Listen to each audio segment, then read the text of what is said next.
ये कहानी है जंगल में रहने वाले एक ठग की दो बेटियों की, जो जंगल से गुजरने वाले मुसाफिरों को छल कपट से लूटकर उनका कत्ल कर देती। पर फिर एक दिन एक ऐसा मुसाफिर आया जिससे उन सब की जिंदगी बदल गई। एक गुस्सैल राजा ने अपने पुत्र के किसी दोष के कारण उसे देश निकाला दे दिया। राजकुमार ने दुखी मन से अपने गुजारे के लिए 4 लाल और कुछ स्वर्ण भी अपने साथ ले लिए और भरे हृदय से अपने पिता का महल छोड़ दिया। चलते चलते वो जब शहर से कुछ दूर पहुंचा तो उसे एक साधु का आश्रम दिखाई दिया। राजकुमार उस साधु को दंडवत प्रणाम करके एक तरफ बैठ गया। जब साधु ने उसकी मायूस शक्ल और देह पर कीमती वस्त्र देखे तो साधु ने उससे पूछा, बच्चा तुम कौन हो और यहाँ कैसे आए? राजकुमार बोला, महाराज मैं राजा चंद्रगुप्त का पुत्र महेंद्रगुप्त हूँ। मुझे मेरे पिता ने देश निकाला दे दिया है, इसीलिए मैं परदेश जा रहा हूँ। रास्ते में आपका आश्रम दिखाई दिया तो मेरे मन में आया कि आपके भी दर्शन करता चलूं। साधु ने महेंद्रगुप्त की बात सुनकर कहा, वत्स तुम नेक इंसान हो और परदेश जा रहे हो, इसलिए मैं तुम्हें 4 बातें बताता हूँ। तुम उन बातों पर अमल करना। परदेश में ये बातें तुम्हारे अवश्य ही काम आएंगी।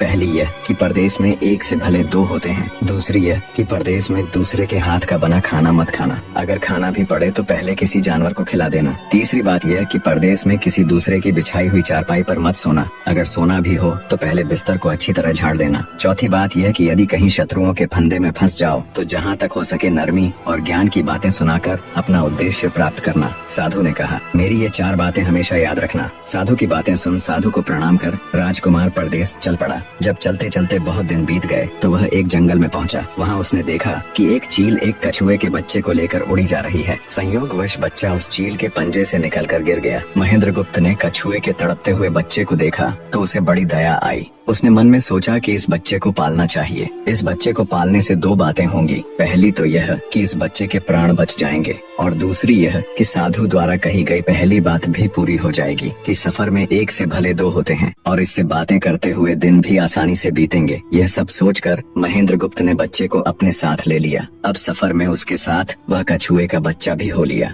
कुछ दिन के सफर के बाद राजकुमार को एक अच्छा सा स्थान दिखाई पड़ा। उस स्थान पर पहुंचकर उसने कुछ खाया पिया और फिर कछुए के बच्चे से बोला, तुम यहाँ बैठे रहना, मैं जरा थोड़ी देर सो लूं। यह कहकर महेंद्रगुप्त एक पेड़ के नीचे सो गया। उसी पेड़ के ऊपर एक सांप और एक कौवा रहते थे। उन दोनों का यह दस्तूर था कि जब कोई मुसाफिर उस पेड़ के नीचे ठहरता तो सांप उसे डस लेता और कौवा उसकी आंखें निकाल लेता। नाग ने जब सोते हुए मुसाफिर को देखा तो पेड़ के नीचे उतरा और राजकुमार को डस लिया। सांप के डसते ही तुरंत राजकुमार के प्राण पखेरु उड़ गए। कुछ देर में जब कछुए की नजर महेंद्रगुप्त पर पड़ी तो वह उसे मरा देखकर बहुत घबराया और महेंद्रगुप्त के ऊपर बैठकर रोने लगा। तभी कौवा भी पेड़ से नीचे उतरा और ज्यों ही उसने महेंद्रगुप्त की आंखें निकालनी चाही त्यों ही कछुए ने झपटकर कौवे की गर्दन को मुंह से पकड़ लिया। कौवे ने बहुत जोर लगाया मगर कछुए ने उसे नहीं छोड़ा। तब कौवे ने सांप को पुकारा। कौवे की आवाज सुनकर सांप आ गया। उसने बड़े जोर से कछुए की पीठ पर डंक मारा परंतु कछुए ने अपना मुंह भीतर कर लिया। सांप ने कई बार कछुए की पीठ पर डंक मारा किंतु हर बार कछुआ अपना मुंह अंदर कर लेता। जब सांप का कछुए पर बस नहीं चला तो उसने कछुए से प्रार्थना की कि तुम मेरे मित्र को छोड़ दो। यह सुनकर कछुआ बोला, नहीं, तूने मेरे मित्र को डसा है, अब मैं भी तेरे मित्र की जान लूंगा। तू मेरे मित्र को छोड़ दे तो मैं तेरे मित्र को जीवित कर दूंगा।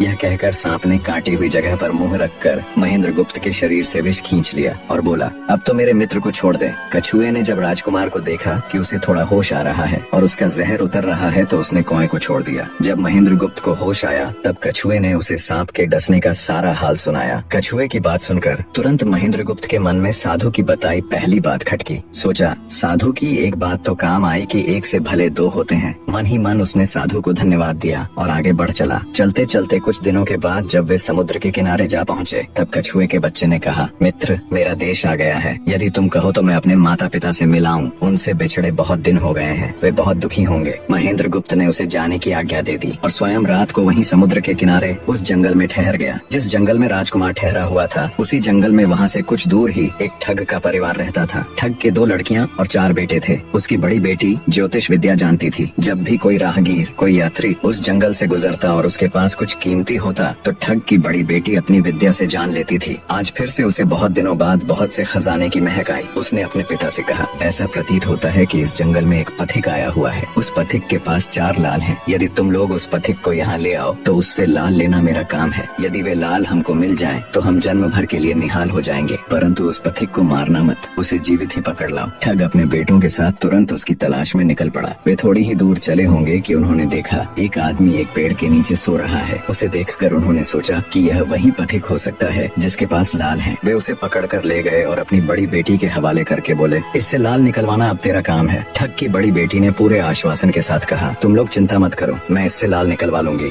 ठग की छोटी बेटी ने जब महेंद्र गुप्त को देखा तो वह दिलोजान से उस पर मोहित हो गई। पहली ही नजर में वो अपना दिल उस नौजवान राजकुमार को दे बैठी। भाइयों के डर से कुछ कह तो न सकी, लेकिन मन ही मन उसको बचाने की युक्ति सोचने लगी। कुछ देर बाद ठग की बड़ी बेटी ने खाना बनाया और उसमें जहर मिला दिया। वही खाना उसने महेंद्र गुप्त को परोस दिया। जब थाली महेंद्र गुप्त के सामने आई तो उसने खाने के लिए निवाला तोड़ जैसे ही उसे खाने को हुआ, तभी उसे साधु की कही गई दूसरी बात याद आई। उसने थाली में से थोड़ा सा भोजन निकालकर कुत्ते के सामने डाल दिया। जैसे ही उस खाने को कुत्ते ने खाया वो तुरंत मर गया। यह देखकर महेंद्र गुप्त ने भोजन नहीं किया। उसने अपने मन में सोचा कि साधु की दूसरी बात भी काम आई। अपनी इस चाल को असफल होते देखकर ठग की बड़ी बेटी को गुस्सा तो बहुत आया, पर वो अपने गुस्से को अंदर ही अंदर पी गई। उसने महेंद्र गुप्त के सोने के लिए पलंग तैयार करवाया और उससे कहा, जाओ पथिक, ऊपर के कमरे में तुम्हारे लिए पलंग तैयार करवा दिया है, अब तुम आराम करो। कई दिनों की सफर की यात्रा के कारण थका हुआ राजकुमार जब ऊपर आया तो उसे बढ़िया धुली हुई चादर पलंग पर बिछी हुई दिखाई दी। सोचा, जो हुआ सो हुआ, कई दिनों के बाद चैन की नींद तो सोने को मिलेगी। वो जैसी ही पलंग पर बैठने को हुआ तो उसे साधु की तीसरी बात याद आई कि परदेश में हमेशा बिस्तर को झाड़कर सोना। जैसे ही उसने बिस्तर को झाड़ा तो उसके होश उड़ गए। वो बिस्तर एक कच्चे सूत से तैयार किया गया था जिसके नीचे आग का कुआं था। महेंद्र गुप्त ने देखा कुएं के अंदर बड़े बड़े आग के अंगार धधक रहे हैं। सोचा, साधु की तीसरी बात भी काम आई। उसने एक बार फिर मन ही मन साधु का धन्यवाद किया और पास पड़ी एक टूटी हुई चारपाई पर लेट गया। थोड़ी देर पहले जो राजकुमार चैन की नींद लेने की सोच रहा था, अब नींद उसकी आंखों से कोसों दूर थी। अब तो उसे अपनी जान के लाले पड़े थे। सोचने लगा, आज की रात बचना बहुत कठिन है। तभी ठग की छोटी बेटी मौका पाकर आई और कहने लगी, हे प्रिय, मैं तुम पर दिलोजान से न्यौछावर हूँ, परंतु आज की रात मेरे वश में कुछ नहीं है। आज की रात मेरी बड़ी बहन की बारी है। जिस तरह भी हो सके बस आज की रात मेरी बहन से अपने प्राण बचा लो, कल मेरी बारी है। हे स्वामी, मैं तुम्हारी दासी हूँ, मैं तुम्हें साफ बचा लूंगी। इतना कहकर ठग की छोटी बेटी चली गई। जब सब लोग खाना खा चुके तो ठग की बड़ी बेटी ऊपर बने कमरे में चली। सोचा, अब तक तो पथिक जलकर राख बन चुका होगा, पर जैसे ही वो कमरे के अंदर आई और देखा कि पथिक तो बिल्कुल सही सलामत टूटी हुई चारपाई पर लेटा हुआ है तो उसके क्रोध की कोई सीमा न रही। तुरंत उसने कटार निकाली और क्रोध से बोली, हे पथिक, या तो अपने चारों लाल मुझे अभी के अभी दे दे, वरना मैं तुझको मार डालूंगी। उसी समय महेंद्र गुप्त को साधु की चौथी बात याद आई कि कहीं शत्रुओं के फंदे में फंस जाओ तो जहाँ तक हो सके नरमी और ज्ञान की बातें सुनाकर अपना उद्देश्य प्राप्त करना। उसने सोचा कि आज रात बचना मुश्किल है, पर साधु की चौथी बात भी आजमानी चाहिए। महेंद्र गुप्त ने यह सब सोचकर लड़की से कहा, मेरे पास लाल नहीं है, यदि तू मुझको मारेगी तो वैसे ही पछताएगी जैसे बंजारा अपने कुत्ते को मारकर पछताया था। लड़की गुस्से में बोली, कौन बंजारा और कौन सा कुत्ता, क्या बक रहे हो तुम? तब राजकुमार बोला, तुम नहीं जानती तो सुनो लड़की, एक बंजारा था जिसने एक कुत्ता पाल रखा था। वो कुत्ता बहुत समझदार था जिसे बंजारा अपनी औलाद से भी ज्यादा प्यार करता था। एक समय ऐसा आया कि एक कातक नाम की भयंकर बीमारी के चलते बंजारे का सारा परिवार उस बीमारी की भेंट चढ़ गया और बंजारे की करोड़ों की संपत्ति भी बिक गई। दुखी बंजारा अपने कुत्ते को लेकर आगरा में एक साहूकार के पास जाता है और साहूकार को 10,000 के बदले अपना कुत्ता गिरवी रखने को बोलता है। उस समय 10,000 एक बहुत बड़ी रकम होती थी। पहले तो बनिए ने बंजारे को मना कर दिया, पर फिर कुछ सोचकर उसने बंजारे को 10,000 रुपए दे दिए। कुछ ही समय बीता था कि एक रात सेठ के घर डाकू घुस गए। बंजारे का कुत्ता सब हरकत देख रहा था। सोचा, भौंकूंगा तो परिवार के सब लोग उठ जाएंगे और ये डाकू उनका भी कत्ल कर देंगे। वो चुपचाप बस उनको देखता रहा। जब डाकू सेठ के घर चोरी किए हुए धन को लेकर चल पड़े तो कुत्ता चुपचाप उनके पीछे पीछे हो लिया। सेठ के पास इतना धन था कि डाकू उसे निकाल तो लाए, पर अब उनसे वो लेकर चला भी नहीं जा रहा था। दिन भी निकलने के करीब हो चला था। डाकुओं ने सोच विचार कर उस धन को एक तालाब के अंदर छिपा दिया। सोचा बाद में आराम से निकाल ले जाएंगे। कुत्ता डाकुओं की सब करामात देख चुपचाप वापस घर चला गया। सुबह हुई तो सेठ के घर कोहराम मच गया। पता चला कि चोर सारा धन निकाल ले गए। सेठ का रो रो कर बुरा हाल था। आस पास के लोग उसे दिलासा दे रहे थे। सेठ ने रोते रोते कहा, मैंने सुना था बंजारे का कुत्ता बहुत समझदार है, पर ये नमक हराम तो एक बार भौंका तक नहीं। तभी बंजारे का कुत्ता उस सेठ की धोती पकड़कर खींचने लगा। कुत्ते की हरकत देख पास खड़े एक समझदार व्यक्ति ने सेठ से कहा, सेठ जी, ये कुत्ता कुछ कहना चाहता है, हमें इसकी सुननी चाहिए। और सभी लोग कुत्ते के पीछे पीछे हो लिए। सबको लेकर कुत्ता उसी तालाब के पास पहुंच गया जहां रात को डाकुओं ने सारा धन छिपाया था और तालाब में घुस घुसकर अशर्फियों से भरी थैली अपने मुंह में दबाकर बाहर आया। तुरंत सेठ के नौकर उस तालाब में कूद गए और चोरी किया हुआ सारा धन बरामद कर लिया। सब देख सेठ आंखों में अश्रु लिए कुत्ते से कहता है, मुझे माफ कर देना, मैंने तुम्हें बहुत बुरा भला कहा। सेठ ने वही कागज मंगवाया और बंजारे के नाम चिट्ठी लिखी। भाई बंजारे, तेरे कुत्ते ने मेरे 10,000 पूरे कर दिए। मैं तेरे कुत्ते को तेरे पास भेज रहा हूँ। अगर तुझे और भी 10, 20, 50 हजार की जरूरत हो तो मेरे पास आकर ले जाना। इतने समझदार कुत्ते को मेरे पास छोड़ने के लिए तहे दिल से तुम्हारा धन्यवाद। बनिया चिट्ठी कुत्ते के गले में टांग उसे नम आँखों से विदाई देता है। कुत्ता घूमता घूमता जब 4-5 दिन बाद बंजारे के पास पहुँचता है तो कुत्ते को आता देख बंजारे के तन बदन में आग लग जाती है। कहता है, मैं तुझे बनिए के पास गिरवी रख कर आया था और तू वहाँ से भाग आया। तूने मेरी बेइज्जती करवा दी। गुस्से में अंधा हुआ बंजारा तुरंत पिस्तौल निकाल कुत्ते को गोली मार देता है और सिर पकड़कर वहीं बैठ जाता है। कुछ देर बाद जब उसकी नजर कुत्ते के गले में टंगी हुई पर्ची पर पड़ी तब बंजारा वो पर्ची निकाल उसे पढ़ता है। पर्ची पढ़ते ही बंजारा फट पड़ता है। वो दहाड़े मार मार खून के आंसू रोता है। पर अब भला क्या हो सकता था। बंजारे की कहानी सुना महेंद्र गुप्त ठग की बेटी से कहता है, एक और कहानी सुनो लड़की।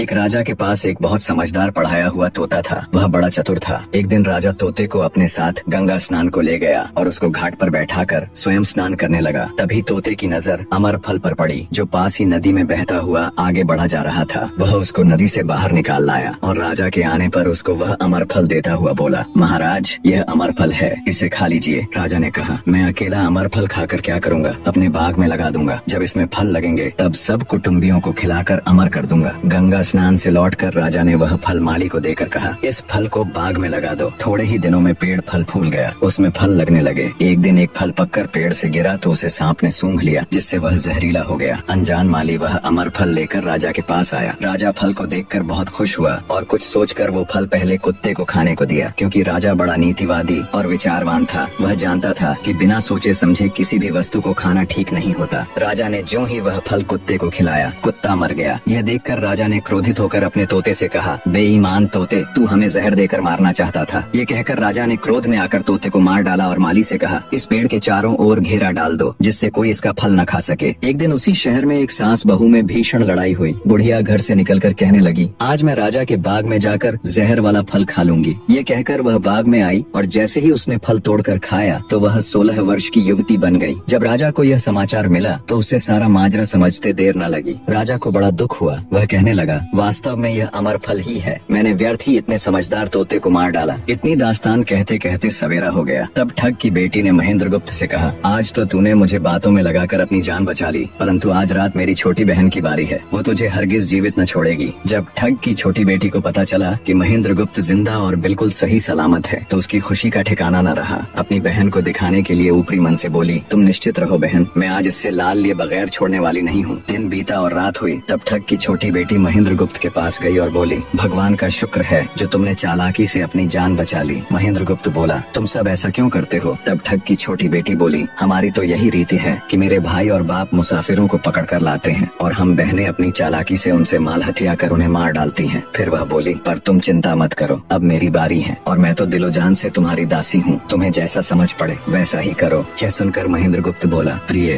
तुम भी मुझे देखते ही पसंद आ गई थी। दिल करता है कि हर पल तुम्हारे पास ही रहूं। तुम अपनी बड़ी बहन की तरह नहीं हो, तुम एक नेक दिल औरत हो। तुमसे मेरा कुछ भी छिपा हुआ नहीं है। उसकी बात सुनकर ठग की बेटी ने कहा, तुम कहते हो कि मुझसे कुछ भी छिपा नहीं है, तो फिर वे लाल कहाँ हैं? महेंद्र गुप्त ने कहा, वो चारों लाल मेरी जांघ में हैं। अगर तुम निकालना चाहो तो निकाल लो। राजकुमार की बात सुन ठग की छोटी बेटी बोली, प्यारे, वो लाल तुम्हें ही मुबारक हो। मैं तो तुम्हारी दासी हूँ, तुम्हारे दर्शनों की प्यासी हूँ। मुझे तुम्हारे सिवाय और कुछ नहीं चाहिए। ये सुन महेंद्र गुप्त बोला, जो कुछ तुमने कहा है वह तो सब ठीक है, लेकिन ये प्यार और प्रेम की बातें सब धरी रह जाएंगी जब हमारे शरीर में प्राण ही नहीं रहेंगे। क्योंकि जब तुम्हारे बाप और भाइयों को इसका पता लगेगा तो हम दोनों की खैर नहीं। तब ठग की बेटी बोली, तुम चिंता मत करो, मेरे पास इसका भी उपाय है। आज रात को सबके सोने के बाद हम यहाँ से भाग चलेंगे और कहीं बहुत दूर रहेंगे जहाँ कभी मेरे भाई और बाप पहुँच न सके। महेंद्र गुप्त बोला, पर ये सब होगा कैसे? बोली, यहाँ से निकलने का एक ही उपाय है। मेरे पिता के पास 2 ऊँटनियाँ हैं। उनमें से एक तो दिन भर में 60 कोस चलती है और दूसरी दिन भर में 100 कोस चलती है। तुम उनमें से बड़ी वाली को खोल लाना, तब तक मैं हम दोनों के लिए कुछ धन बांध कर रख लूंगी। जब आधी रात हुई तब महेंद्र गुप्त ऊँटनी को खोलने चला गया। महेंद्र गुप्त ऊँटनी ले तो आया, मगर जल्दबाजी के कारण वह बड़ी के स्थान पर छोटी को ले आया। ठग की बेटी बहुत सा माल लेकर ऊँटनी पर बैठ गई और दोनों चल दिए। ऊँटनी जब चलते चलते 60 कोस पहुँची तो जंगल में रुक कर खड़ी हो गई। बीच जंगल में ऊँटनी को खड़ी देखकर महेंद्र गुप्त और ठग की बेटी के होश उड़ गए। ठग की बेटी बोली, अनर्थ हो गया, तुम रात के अंधेरे में बड़ी ऊँटनी की जगह छोटी को ले आए। मेरे पिता और भाई आते ही होंगे, वो हमें नहीं छोड़ेंगे। इधर जब सवेरा हुआ तो ठग ने देखा कि उसकी बेटी और मुसाफिर दोनों गायब हैं। उसने सोचा कि निसंदेह वह बदमाश मेरी बेटी को भगा ले गया है। तबेले में जाकर देखा तो पाया कि छोटी ऊँटनी गायब है और बड़ी वहीं है। सोचा ज्यादा दूर नहीं गए होंगे और ऊँटनी पर सवार होकर उसने उसे तेजी से दौड़ा दिया। थोड़ी ही देर में जंगल में उस स्थान पर जा पहुंचा जहां महेंद्र गुप्त और उसकी बेटी ठहरे थे। महेंद्र गुप्त ने जब उसको आते देखा तो बहुत घबराया और कहने लगा, देखो तुम्हारा पिता आ रहा है, अब उससे प्राण कैसे बचेंगे। लड़की ने कहा, घबराओ मत और जो मैं कहती हूँ उसे ध्यान से सुनो। जाओ जाकर उस पेड़ पर चढ़ जाओ। जब मेरा बाप तुम्हें पकड़ने के लिए आएगा और पेड़ पर चढ़ेगा तो मैं चुपके से बड़े वाली ऊँटनी पर चढ़कर उसको तुम्हारी डाल के नीचे खड़ा कर दूंगी। तुम कूद कर उस पर बैठ जाना। इस प्रकार हम दोनों बचकर साफ निकल जाएंगे। यह सुनकर महेंद्र गुप्त तुरंत पेड़ पर चढ़ गया। तब तक ठग भी वहाँ आ पहुँचा। पिता को देख उसकी बेटी ने फंड करते हुए कहा, पिताजी ये दुष्ट मुझे धोखे से यहाँ भगा लाया, आप इसे छोड़ना नहीं। ये सुन गुस्से से तिल मिलाया ठग महेंद्र गुप्त को पेड़ पर चढ़ा देखकर ऊँटनी से उतरा और उसे पकड़ने के लिए पेड़ पर चढ़ने लगा। बाप के ऊँटनी से उतरते ही मौका देख ठग की बेटी ऊँटनी पर चढ़कर उसे महेंद्र गुप्त की डाल के नीचे पेड़ के पास ले आई। महेंद्र गुप्त तुरंत कूदकर उस पर बैठ गया। महेंद्र गुप्त के बैठते ही ठग की बेटी ने ऊँटनी को दौड़ा दिया। ठग हाथ देखता रह गया। ठग की बेटी और महेंद्र गुप्त कई दिनों का रास्ता तय कर एक शहर में पहुँचे और दोनों वहीं बस गए। वहाँ महेंद्र गुप्त ठग की बेटी के साथ आराम से दिन गुजारता रहा और जब उसके देश निकाले की अवधि पूरी हो गई तब वह उसको लेकर अपने राज्य चला गया और उसके साथ शादी कर हंसता खेलता जीवन व्यतीत किया।